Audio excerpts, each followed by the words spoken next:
Oi, gente. A Carla Zambelli levou um esculacho do Bolsonaro, porque até ele não quer proximidade com ela, inclusive foi orientado por uma questão legal, né? Porque eles estão investigados no mesmo inquérito e não tem que ficar conversando. E ela, alguns sinais indicam que ela pode estar, inclusive, perto da cadeia. O desespero deve estar pegando nela lá, então ela está querendo buscar os aliados. Mas a treta na direita tá grande. A gente vai falar sobre isso, vamos ver esse vídeo aqui e comentar sobre essa treta que eles estão se engalfinhando entre si, né? O barco tá afundando e eles estão brigando pelo bote salva-vidas. Só que se esqueceram de combinar com o Supremo, se vai ter bote salva-vidas. Vamos ver e comentar. A deputada federal Carla Zambelli, do PL de São Paulo, levou um esculacho do ex-presidente Jair Bolsonaro em reunião com membros do partido neste fim de semana em Brasília. Segundo o jornalista Igor Gadelha, do site Metrópolis, Bolsonaro teria humilhado Zambelli no início da reunião, quando a deputada teria tentado se aproximar para dirigir palavras a ele. Irritado, o ex-presidente teria proferido palavrões e afastado a parlamentar, argumentando que os dois não poderiam manter diálogo por ordem do STF por serem investigados no mesmo inquérito. Que treta! A Zambelli, e a Zambelli não se enxerga, né? Porque o Bolsonaro culpa ela pela perda em 2022. É claro que a culpa não é da Zambelli apenas, né? Por causa daquele episódio dela perseguindo um cidadão, mas o Bolsonaro culpa ela. E ela vai tentar falar com o Bolsonaro quando os dois estão sendo investigados e tem orientação deles não falarem entre si. Aí, quer dizer, o Bolsonaro ofende, ataca ela. Esse pessoal da direita vai se engalfinhar ainda muito, viu, gente? Ainda muito. A bronca de Bolsonaro ocorreu 2 dias após o Tribunal Regional Eleitoral de São Paulo cassar o mandato de Zambelli por divulgação de notícias falsas sobre as urnas eletrônicas. A irritação do ex-presidente e do próprio PL é que, se a cassação de Zambelli for confirmada pelo TSE, que é o que prevêem os especialistas no assunto, isso poderá levar à perda de 3 cadeiras na Câmara dos Deputados, já que a votação da deputada, com mais de 900 mil votos em 2022, levou consigo outros parlamentares, como o extremista Paulo Bilinski. Veja agora o comentário feito na TV 247 pela deputada Sâmia Bonfim, do PSOL paulista, que moveu a ação julgada pelo TRE. Zambelli diversas vezes viralizou com fake news sobre as eleições. Explica ela. De fato, eu movi essa ação ainda em 2022, com base numa decisão que o TSE tinha feito sobre o ex-deputado Francisquini, do Paraná, que foi condenado, teve o mandato cassado pelo mesmo motivo: disseminação de fake news, abuso de poder político e econômico que interferiam no processo eleitoral. Carla Zambelli diversas vezes incorreu na mesma prática. Ela fez uma publicação de um vídeo, por exemplo, dizendo que as Forças Armadas havia feito uma auditoria nas urnas eletrônicas e não havia comprovado a tecnicidade, né, a lisura do processo eleitoral, que era mentira, mas um vídeo que teve milhões de visualizações e de compartilhamentos. Ela foi quem deu o pontapé nessa, que foi uma das principais fake news naquele processo eleitoral. A gente também listou alguns outros exemplos e, felizmente... E é importante lembrar, a Sâmia está coberta de razão aqui, mas é importante lembrar que esses fakes visavam desestabilizar o Brasil e criar o terreno para um golpe de Estado.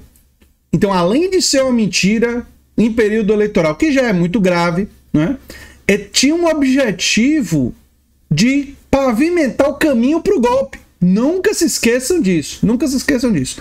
Mas manda lá, Sâmia. Meus parabéns pela ação vitoriosa aí.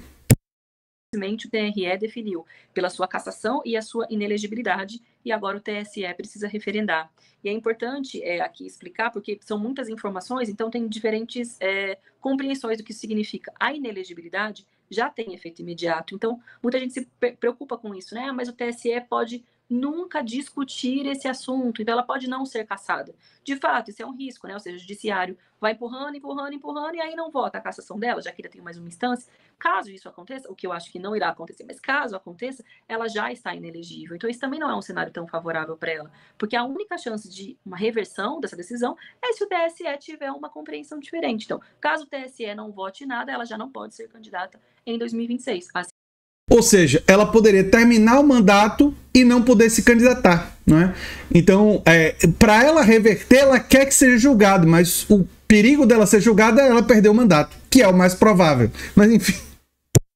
Assim como o Bolsonaro. Então, já temos uma vitória. E qual é a expectativa no TSE? Bem, no caso do Francisquini, votou pela cassação. Hoje tem uma composição diferente. O TSE não é a mesma daquela época. A época era o Alexandre de Moraes que presidia e tinha outros membros. Mas, ainda assim, a gente tem uma expectativa da mesma compreensão, porque se trata de um ataque claro, inclusive, ao papel que eles têm em coordenar e tocar o processo eleitoral no Brasil. Ainda estamos fazendo aí uma biografia correta da composição do TSE, até para ter uma caracterização melhor, mas a gente tem uma grande expectativa. E isso tem, Daiane, um significado político muito importante. É um marco histórico para o nosso país, né? Uma golpista, acho que uma fascista declarada, a principal articuladora, uma das principais, um dos principais nomes do bolsonarismo no país, sendo o mandato cassado. E aí tem duas hipóteses, tudo depende da interpretação do TSE. Pode ser só o mandato dela, ou pode ter um efeito de cassar, fazer uma recontagem de todos os votos que ela teve. Como ela teve quase 1 milhão de votos, seria a cadeira dela e mais 2 do PL. Então a gente teria 3 deputados do PL a menos na composição geral do Congresso Nacional. Que aí seria uma vitória, não em dobro, uma vitória em triplo, né? Mas a gente está com uma expectativa do cenário mais conservador, até para a gente não agitar um cenário, né? Depois não criar falsas expectativas.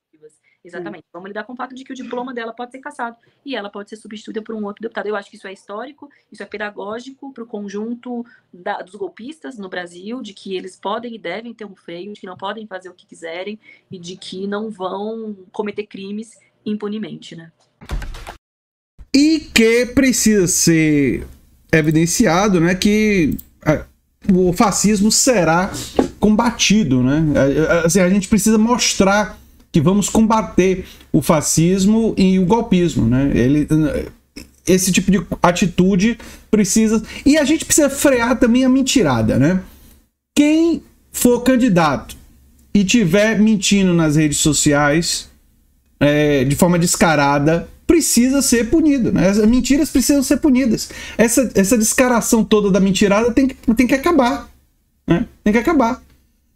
Coisas claras, como a mentira sobre as urnas eletrônicas, coisas claras como mentir que as Forças Armadas... Olha, isso daí... ela não pode alegar que é a opinião dela. Não. Uma coisa é uma pessoa... A gente tem divergências ideológicas, a gente tem divergências sobre a interpretar dados. Uma pessoa pode até dizer, você está mentindo sobre o dado, mas a outra pode dizer, não, mas eu estou interpretando de forma diferente. É uma outra discussão. O que a Carla Zambelli fez, e que outros bolsonaristas também fizeram, não é só a Zambelli, foi mentir claramente para desestabilizar a democracia e pavimentar o caminho para o golpe. Isso entra na investigação sobre o golpe. Enfim. Eu sou André Teixeira Jacobino, o canal é a Nova Máquina do Tempo. E se você gosta do que a gente faz, se inscreve, dá um like, compartilha. Quem sabe vira membro ou apoiador. Quem sabe faz um dos nossos cursos. Os 4 cursos, né, estão no comentário fixado, assim como o Pix do canal, que é andretj@terra.com.br, para quem quiser contribuir com o nosso trabalho. Um abração e até o próximo vídeo. Tchau, tchau.